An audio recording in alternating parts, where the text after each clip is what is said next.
যে খবরের দিকে নজর রাখবো, পুরো বোর্ড ভেঙে দেবার আশঙ্কা তৃণমূলের। কলকাতা পুরসভায় নজিরবিহীন ঘটনা, কাউন্সিলর্স ক্লাব রুম আর সেখানেই অধিবেশন। সেই ছবি আপনাদের দেখাচ্ছি। অধিবেশনের সিদ্ধান্ত মালা রায়ের। কেন এই সিদ্ধান্ত কথা বলবো, বিশ্বজিৎ রয়েছেন সঙ্গে। বিশ্বজিৎ, কিসের ইঙ্গিত?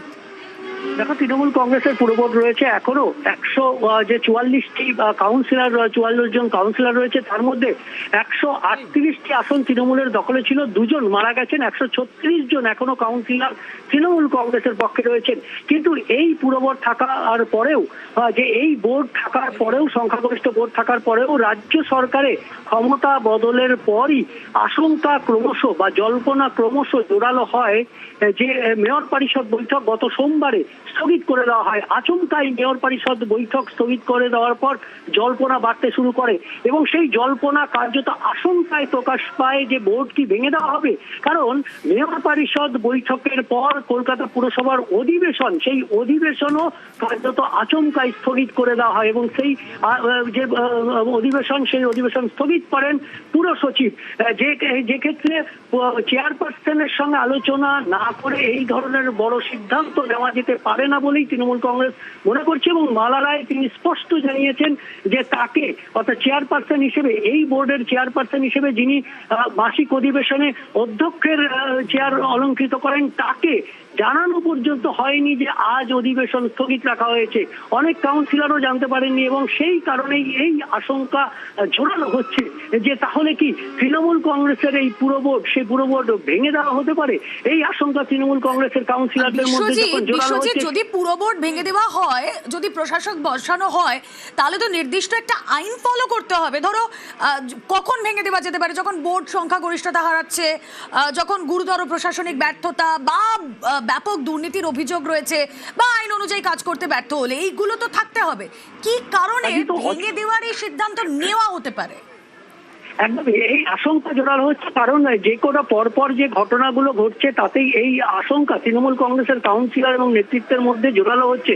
প্রথমত মেয়র পরিষদ বৈঠক স্থগিত করা, তারপর মাসিক অধিবেশন এবং কলকাতা পুরসভার যে কলকাতা মিউনিসিপ্যাল অ্যাক্ট 1985, তাতে স্পষ্ট রয়েছে যে প্রতি মাসে একটি করে অধিবেশন করতে হবে এবং এই অধিবেশনে পুরসভার সমস্যা, সেই সমস্যাগুলোকে তুলে ধরা হবে কাউন্সিলররা এবং প্রতি মাসে বিভিন্ন এজেন্ডা যেগুলো মেয়র পরিষদ বৈঠকে নেওয়া হয়, সেই এজেন্ডা পাস করাতে হয়।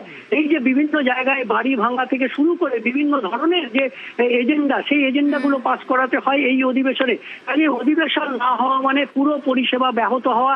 ইতিমধ্যেই তৃণমূল কংগ্রেস কাউন্সিলর, মেয়র পরিষদ তারা অভিযোগ করছেন রাস্তার কাজ থেকে শুরু করে বিভিন্ন ধরনের পুরো পরিষেবা সেটা জনসাধারণকে দেওয়া হয়, সেই পুরো পরিষেবা ইতিমধ্যেই ব্যাহত হচ্ছে বিভিন্ন জায়গায় এবং এই মাসিক অধিবেশন যদি না হয় তাহলে সেই আশঙ্কা আরো জোরালো হবে এবং সেই থেকেই কলকাতা পুরসভার যারা তৃণমূল কংগ্রেসের কাউন্সিলর রয়েছেন আজ নজিরবিহীন সিদ্ধান্ত নিয়েছেন। তারা মালা রায়ের সঙ্গে আজকের ছবিটা একটু বলো। যখন কাউন্সিলররা ঢুকলেন তখন কি অধিবেশন কক্ষ খোলা হয়েছিল, নাকি এই ক্লাব রুমে, কাউন্সিলর্স ক্লাব রুমেই তারা গেলেন?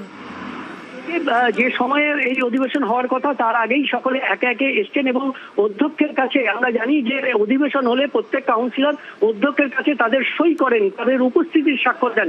সেই উপস্থিতির স্বাক্ষর তারা দিয়েছেন এবং তারপর মালা রায়ের ঘরে তারা আলোচনা করেছেন এবং সেখান থেকে বৈশানর চট্টোপাধ্যায়, মেয়র পরিষদ আইন এবং আরো কয়েকজন কাউন্সিলর এবং বড় চেয়ারম্যান মিলে তারা সেক্রেটারির ঘরে যান। নতুন সেক্রেটারি এবং বিদায়ী সেক্রেটারি, এই যে সচিব, সেই সচিব বদলের মাঝে পুরসভার অধিবেশন স্থগিত হয়ে যাওয়ার কারণ তারা জানতে চান এবং এভাবে পুরসভার অধিবেশন স্থগিত করা যায় কিনা তা তারা জানান এবং অধিবেশন করার জন্য তারা আবেদন করেন। কিন্তু সেই আবেদন যখন নাকচ হয়ে যায়, তারা সকলে মিলে মালা রায়ের ঘরে আসেন এবং অধ্যক্ষ হিসেবে মালা রায়ের নেতৃত্বে তারা আসেন এবং সেখানে দেখেন যে কাউন্সিল চেম্বার, যেখানে ঐতিহাসিকভাবে এই অধিবেশন হয়ে থাকে, কলকাতা পুরসভার ঐতিহাসিক ঘর, সেই ঘরে তালাবন্ধ। তারা তখন ক্লাব রুমে আসেন এবং এই ক্লাব রুমে এই প্রথম এইভাবে নজিরবিহীন ভাবে অধিবেশন করলো তৃণমূল কংগ্রেসের কাউন্সিলররা। সেখানে অধ্যক্ষ রয়েছেন পুরসভার যিনি মেয়র ফিরহাদ হাকিম, তিনি রয়েছেন, ডেপুটি মেয়র রয়েছেন এবং এখানে একটি মুলতবি প্রস্তাব পাশ করানো হয়। সেই মুলতবি প্রস্তাব পাশ করেন সঞ্চিতা দাস, তিনি বড় চেয়ারপারসন এবং তারপর সেই মুলতবি প্রস্তাবকে সমর্থন করে বক্তব্য রাখেন সেখানে বৈশানর চট্টোপাধ্যায় এবং তারপর যতীন ঘোষ ডেপুটি মেয়র। অর্থাৎ কার্যত তৃণমূল কংগ্রেস কাউন্সিলররা এই বোর্ড যে ভেঙে দেওয়ার একটা আশঙ্কা করছেন, সেই থেকে তারা নিজেরাই নজিরবিহীন ভাবে তৃণমূল কংগ্রেসের যারা কাউন্সিলর তারা সকলে মিলে ক্লাব রুমে বসে আজ তারা তাদের যে পুরসভার যে অধিবেশন, সেই পুরসভার অধিবেশন কার্যত ক্লাব রুমে করলেন এবং সেখানে যে পুরসভার যিনি অধ্যক্ষ তিনি মালা রায় তিনি ছিলেন এবং সেখানে মেয়র ফিরহাদ হাকিমের বিশ্বজিৎ, আমি যদি খুব ভুল না করি 2021 সালের 19শে ডিসেম্বর হয় পুরসভা নির্বাচন, 21শে ডিসেম্বর ফলাফল প্রকাশ হয় 2021, আর কয়েক মাস 2026-এই পুরো ইলেকশন হবে, তার আগেই বোর্ড ভেঙে দেওয়ার সিদ্ধান্ত হঠাৎ করে কেন? দেখো, পরপর যে ঘটনা ঘটছে তাতে তৃণমূল কাউন্সিলরদের একটা আশঙ্কা তৈরি হচ্ছে। এখনো পর্যন্ত কোনো ঘোষণা বা কোনো এই ধরনের যে অধিবেশন বা পুরসভার যে বোর্ড ভেঙে দেওয়ার জন্য কোনো সরকারিভাবে কেউ মন্তব্য করেছেন এমনটা নয়, কিন্তু পরপর যে ঘটনা ঘটছে তাতে কিন্তু তৃণমূল কংগ্রেস কাউন্সিলরদের আশঙ্কা তৈরি হচ্ছে যে এই তৃণমূল কংগ্রেস কাউন্সিলররা যে আশঙ্কা তৈরি হচ্ছে, তাদের প্রথমে জল্পনা হচ্ছিল যে মেয়র পরিষদ বৈঠক আচমকা স্থগিত করে দেওয়া হতেই পারে, মেয়র পরিষদ বৈঠক পরে করা যেতে পারে, কিন্তু অধিবেশন একটা পুরো মাসে একটা অধিবেশন না হলে সেটা একটা কার্যত পুরসভার সংকট তৈরি হবে এবং এই সংকট তৈরি হওয়াতে আরো বেশি আশঙ্কা তাদের জোরালো হচ্ছে যে তাহলে কি এরপর বোর্ড ভেঙে দেওয়া হবে। পুরো পরিষেবা একেবারে সাধারণ মানুষের ডেইলি নিডের সঙ্গে জড়িত। বিশ্বজিৎ, তুমি আমাদের সঙ্গে থাকো। এই যে পুরো বোর্ড ভেঙে দেওয়া হতে পারে একটা আশঙ্কা তৈরি হয়েছে তৃণমূল কাউন্সিলরদের, এই পুরো বোর্ড ভেঙে কখন যায়, কখন প্রশাসক বসানো হয়, যখন বোর্ড সংখ্যাগরিষ্ঠতা হারায়, যখন গুরুতর প্রশাসনিক ব্যর্থতা বা দুর্নীতির অভিযোগ থাকে, যে কথা বারবার সহকর্মী বিশ্বজিৎ বলছেন যে একাধিক অভিযোগ উঠেছে, সমস্ত জল নিকাশি, রাস্তা, আলো সবকিছু নিয়ে একাধিক অভিযোগ উঠেছে, দুর্নীতির অভিযোগ যদি থাকে তাহলেও পুরো বোর্ড ভেঙে যেতে পারে। আইন অনুযায়ী যদি পুরসভা কাজ করতে ব্যর্থ হয় তাহলেও ভেঙে যেতে পারে। দীর্ঘদিন সভা প্রশাসনিক কাজ তা যদি না চলে তাহলেও ভাঙতে পারে পুরো বোর্ড। রাজ্য সরকারের রিপোর্ট বা তদন্তের ভিত্তিতে তা হবে, কিন্তু হঠাৎ করে এই তৃণমূল কাউন্সিলরদের এই আশঙ্কার ঠিক ভিত্তি কি?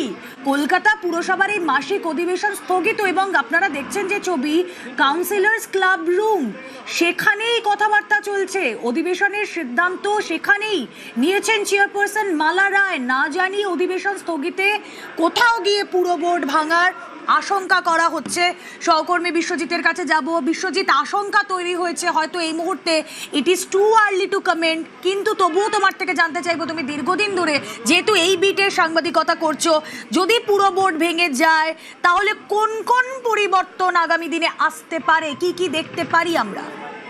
দেখো, প্রথমত যখন দীর্ঘদিন নির্বাচন হয় না সেই সময় এই প্রশাসক বসানো হয়, অর্থাৎ পুরো বোর্ড থাকে না, এবং সেক্ষেত্রে এই যে পুরো বোর্ড থাকাকালীনও যদি বিভিন্ন দুর্নীতির অভিযোগ থেকে শুরু করে নানান কারণে যদি সরকার মনে করে তাহলে পুরসভার বা পুরো দপ্তর সেক্ষেত্রে তারা এই পুরো বোর্ড ভেঙে দিয়ে প্রশাসক বসাতে পারে। এই ধরনের বেশ কিছু কারণে প্রশাসক বসতে পারে এবং সেক্ষেত্রে যে কাউন্সিলররা মিলে পুরসভার মাসিক অধিবেশনের সিদ্ধান্ত হয় এবং সেখানে মেয়র থাকেন, সেখানে চেয়ারপারসন থাকেন, সেখানে মেয়র পরিষদ থাকে, মেয়র পরিষদের বিভিন্ন দপ্তর ভাগ করা থাকে, কারো আন্ডারে উদ্যান, কারো আন্ডারে জঞ্জাল সাফাই, কারো অধীনে থাকে জল এবং কারো অধীনে বিল্ডিং। এই যে নানান ধরনের পরিষেবা দিতে হয় সাধারণ মানুষকে, সম্পত্তি কর আদায় থাকে কারো অধীনে, কারো অধীনে শিক্ষা, পুরসভার শিক্ষাটাও একটা বড় পার্ট। এই ধরনের যে কাজগুলো ভাগ করে দেওয়া থাকে, দায়িত্বগুলো ভাগ করে দেওয়া থাকে, প্রশাসক বসলে তখন প্রশাসক সেই সমস্ত কিছুটাই তিনি কন্ট্রোল করেন। স্বাভাবিকভাবে আমরা দেখেছি যে পাশের যে পুরো আমরা দেখি যে কর্পোরেশন, হাওড়া কর্পোরেশনে দীর্ঘদিন ধরে প্রশাসক বসানো রয়েছে, সেখানে নির্বাচন হয় না। কাজে নির্বাচন হয়ে সাধারণ কাউন্সিলর তারা যে ওয়ার্ডের যে সমস্যাগুলো সেগুলো তারা নিজেরা অভিযোগ জানাতে পারেন, খোঁজ নিতে পারেন। সেক্ষেত্রে প্রশাসক বসালে এই ধরনের কাজগুলো করা অনেক সময় সমস্যা দেখা যায়। জায়গায়, আমরা হাওড়ার ক্ষেত্রে দেখেছি নানান জায়গায় জঞ্জাল জমে থাকা থেকে শুরু করে নানান ধরনের সমস্যা হয়েছে। এই ধরনের সমস্যা প্রশাসক বসলে হতে পারে, কারণ সেই সময় নজরদারির জন্য যে কাউন্সিলররা থাকেন, মানুষের অভিযোগ শোনার জন্য যে কাউন্সিলররা থাকেন, সেই কাউন্সিলররা তখন থাকবেন না, কাউন্সিলরদের দায়িত্ব থাকবে না, পুরোটাই প্রশাসক এবং অ্যাডমিনিস্ট্রেটিভ অর্থাৎ পুরো কর্মচারী আধিকারিকরা চালাবেন এবং তার মাথায় থাকবেন একজন প্রশাসক অ্যাডমিনিস্ট্রেটর। কাজেই এই যে সিস্টেম অর্থাৎ একদিকে অ্যাডমিনিস্ট্রেশন, অন্যদিকে জনপ্রতিনিধি, এই যে দুইয়ের মেলবন্ধনে একটা মানুষের পরিষেবা দেওয়া, সেই পরিষেবাটা ব্যাহত হবে। এমনটাই প্রশাসক বসলে হয়ে থাকে কার্যত, আমরা সেই নজিরও দেখেছি পাশেই হাওড়া কর্পোরেশনে। একেবারে জল নিকাশি, সাফাই, জন্ম মৃত্যু সার্টিফিকেট, ট্যাক্স সংগ্রহ, এই সব কাজগুলো কোথাও গিয়ে কি পুরো বোর্ড ভেঙে যাওয়ার যে আশঙ্কা তৈরি হয়েছে সেখানে ব্যাহত হবে? দেখুন, এর আগেও আমরা অতীতে একাধিকবার দেখেছি, বিশেষ করে 1948 এবং 1972 সালে আমরা দেখেছিলাম কলকাতার পুরো বোর্ড ভেঙে গিয়েছিল। 1972 সালে পুরো বোর্ড ভেঙে দেওয়া হয়। 1948 সালেও প্রথমবার রাজ্য সরকার পুরো বোর্ডকে সুপারসিড করেছিল। এবং তারপর আমরা 2021, যে কথা বলছিলাম বছর পাঁচেক আগে, 2021 ডিসেম্বরে যে পুরো নির্বাচন হয়, সেখানে তার আগেও কিছুদিন প্রশাসক বসানো হয়েছিল।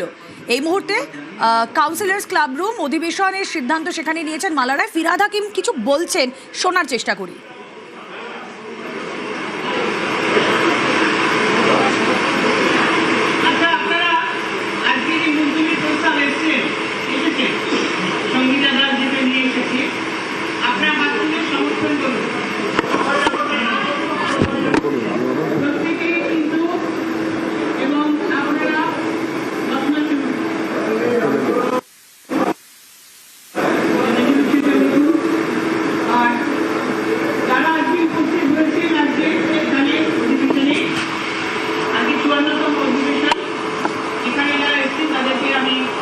ধন্যবাদ জানাচ্ছি এবং আমরা একসাথে চলব এবং আমাদের সকলের সম্মানের স্বার্থে, সকলের গৌরবরা রক্ষার্থে আমাদের যে পরিষেবা মানুষকে দেওয়ার আমরা প্রতিজ্ঞা করেছিলাম, সেই প্রতিজ্ঞা রাখার স্বার্থে আপনারা আজকে যারা এসেছেন তাদেরকে আবার আমি জাতীয়তাবাদী অভিনন্দন শুভেচ্ছা জানাচ্ছি।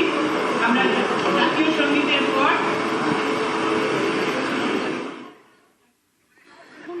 তৃণমূল কাউন্সিলরদের নিয়ে অধিবেশনের যে সিদ্ধান্ত আপনারা দেখলেন, কাউন্সিলর্স ক্লাব রুম, সেখানেই অধিবেশন না জানিয়ে অধিবেশন স্থগিতে পুরো বোর্ড ভাঙার আশঙ্কা তৃণমূল কাউন্সিলরদের ছিল। অবশ্যই আমাদের এই খবরে নজর থাকবে পরবর্তীতে।